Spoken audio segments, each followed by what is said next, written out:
নিয়ে আসলাম আজকে একটা নেক ব্যান্ড। এই নেক ব্যান্ডটা কিন্তু আপনার যেমন সাউন্ড কোয়ালিটি তেমন কিন্তু সুন্দর জিনিসটা, ফার্স্ট ক্লাস একটা প্রোডাক্ট। আর এই প্রোডাক্টটা সচরাচর আমরাই দিচ্ছি এসটি বাজারে।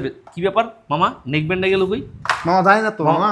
এই মামা আটটা দেখি মামা, আর একটু শুনি আর দেখি মামা, হাতে কামড়া করছি মামা। মামা। অনেক সুন্দর লাগছে মামা, মিউজিক কোয়ালিটি মাশাআল্লাহ।